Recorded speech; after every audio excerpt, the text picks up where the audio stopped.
alarms keep cutting me off, so I had to turn them off. I wanted to scream how she was screaming, because that's how I felt inside.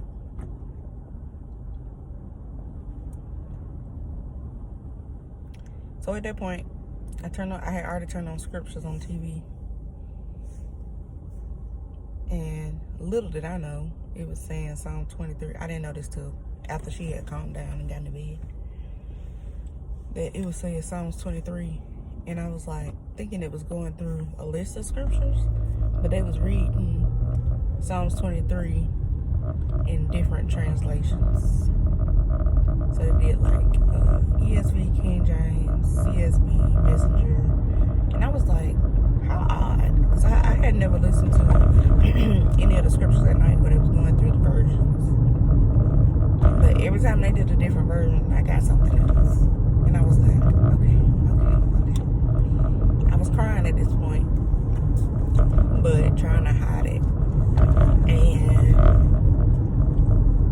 I just asked her, while she was screaming, still, did she want a hug?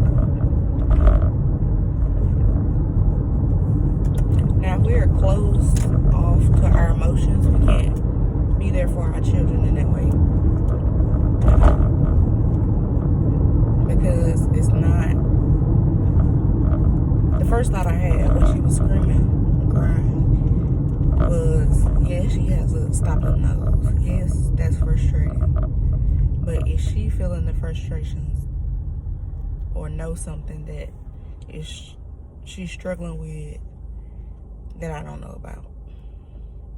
Now, we've been talking about how we need to be more frugal, and in order to pay for her gymnastics, I took a pay cut in my new job. My old job ended, and so I was like, didn't have a job, so any job was good money. So that kind of thing. But I still make less than what I made at my old job. And so I've been looking for part-time jobs. I have a really crazy schedule. So then I'm like, okay, every time I start looking for a job, every time I decide I want to, I need to again re-engage and start looking for jobs, God tells me to keep writing my books. And so that's what I do. And so that's another reason why I keep writing books. But all that to say, if you're not paying attention to your own emotions, if you're not already, first of all, if you're not already healed, not healed as in the complete sense, but healed as in a better version of yourself than you were when you were in sin, like you haven't resolved all of those things. Like I resolved, I would say 85%. I was gonna say 90, but I'll just keep it at 85. 85% of the things I want to address, and then the other things that I want to address are not at a time slot or place, or I feel like the person would be receptive to the information I'm going to give them.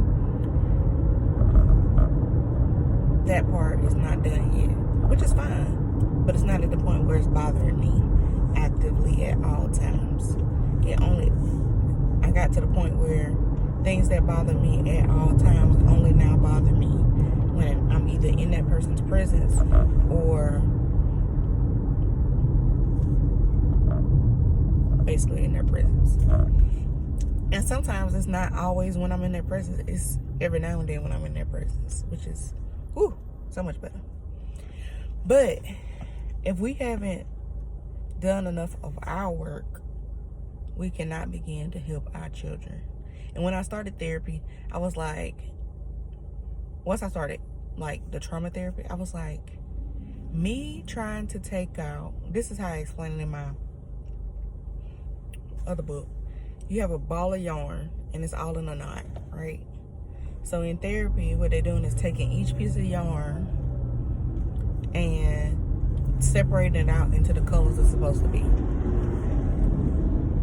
Now, in the amount of time it takes you to do that for your own life, then insert the fact that you have a whole nother human being that you're taking care of and trying to nurture and love on, supposed to be doing anyway, nurturing and loving on, and you also have to figure out what's going on with them at the same time you're trying to untangle your own stuff.